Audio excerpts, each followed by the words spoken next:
Bonjour les amis, j'espère que vous allez bien, que ça se passe bien pour vous. Moi, je suis heureuse aujourd'hui parce qu'on a du soleil en Angleterre, il fait très très froid en fait.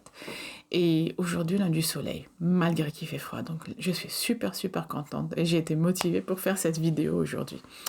Donc, ce que je voulais parler aujourd'hui, c'est surtout l'influence de l'intelligence artificielle sur le futur et surtout sur le futur de nos enfants. Si vous ne me connaissez pas, je suis Sabrina Eboker, je suis enseignante universitaire dans l'intelligence artificielle et aussi j'ai créé cette chaîne. D'abord pour mes étudiants, vous trouverez mes cours en français ici de l'intelligence artificielle classique. Maintenant, j'essaie de la basculer pour essayer d'apprendre comment élever nos enfants dans un monde où il va être tout simplement englouti par l'intelligence artificielle. Donc si ce sujet vous intéresse, restez branchés. Donc aujourd'hui, je voulais parler d'une chose très importante en fait. J'ai assisté hier à une conférence dans l'intelligence artificielle et c'était surtout AI pour les small business, pour les petites entreprises. Et j'ai vraiment été vraiment impressionnée par le nombre de personnes qui sont en train déjà d'utiliser l'intelligence artificielle. J'ai rencontré une wedding planner, une personne qui plane les weddings, qui plane les mariages. C'est-à-dire, on discute avec elle, on lui donne son design, le venue, la place où est-ce qu'on veut faire notre mariage, la date, etc. Et elle s'occupe de tout, de la décoration, des fleurs, de tout ce que la mariée exige. Et donc, elle était en train de me dire, elle me dit, j'ai un énorme problème. En fait, elle travaille toute seule. Et elle n'a pas vraiment beaucoup d'aide et elle adore faire tout ce qui est design, c'est-à-dire le choix des fleurs, le choix de la pâtisserie, discussion avec la mariée pour comment on va décorer son mariage.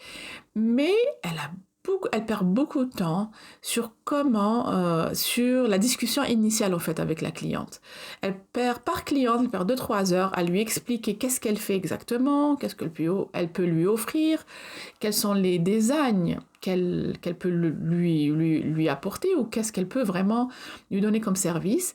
Et quand la cliente, elle est convaincue par le prix, elle est convaincue par les différents designs qu'elle peut lui apporter, par son expérience aussi, là, elle va discuter avec elle, va booker, prendre un rendez-vous avec elle pour pouvoir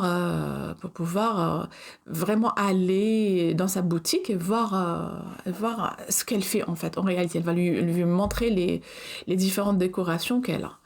Et elle me disait qu'elle perdait beaucoup de temps, entre 2 ou 3 heures par jour, à discuter avec des clientes qui, à la fin, ils vont pas aboutir.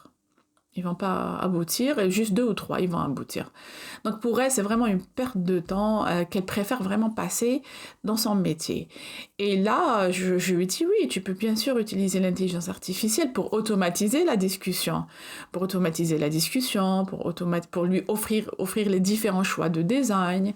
Et quand la mariée, elle est convaincue, elle veut prendre un rendez-vous pour discuter avec elle, c'est-à-dire face-to-face avec la personne, le wedding planner, là, l'IA, elle peut te donner la main et pouvoir continuer la conversation.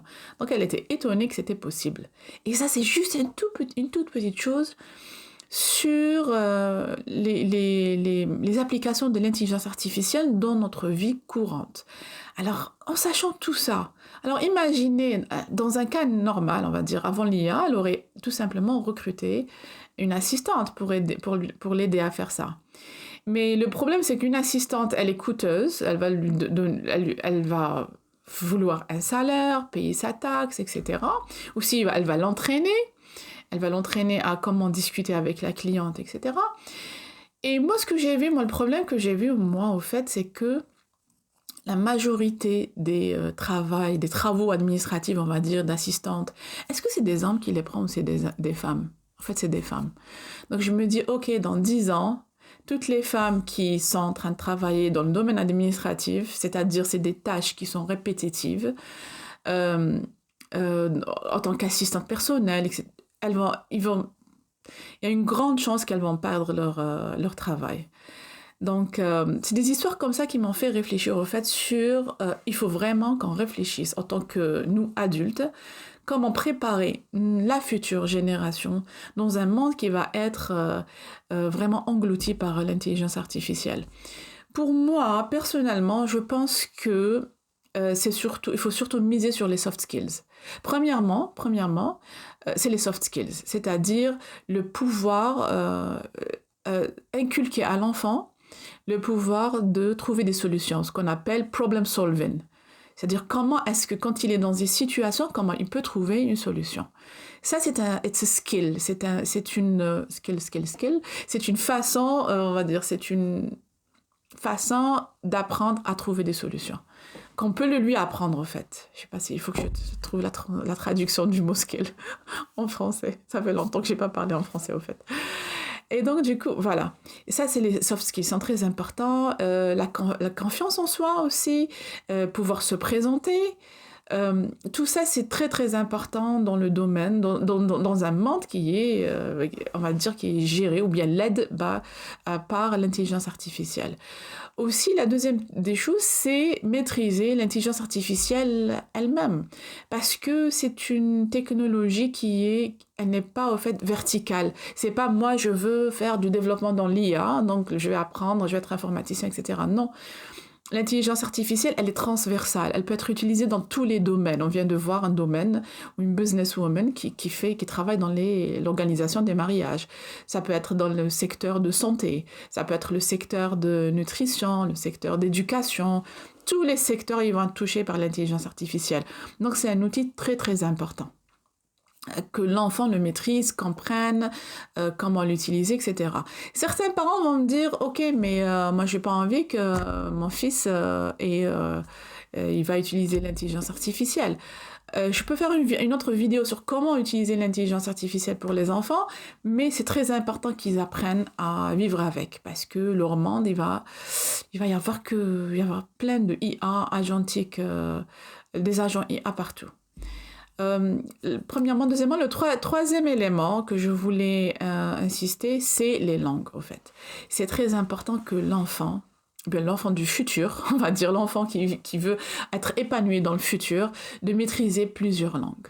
L'anglais, le français, dans notre cas l'arabe, c'est très important. Premièrement, pour son développement cognitif, ça va lui permettre vraiment d'améliorer son cerveau, ses aptitudes cognitives, il va devenir plus intelligent, plus, on va dire, encore plus capable de trouver des solutions, parce que ça va lui donner plus de neurones, ça va lui permettre de développer plus de neurones.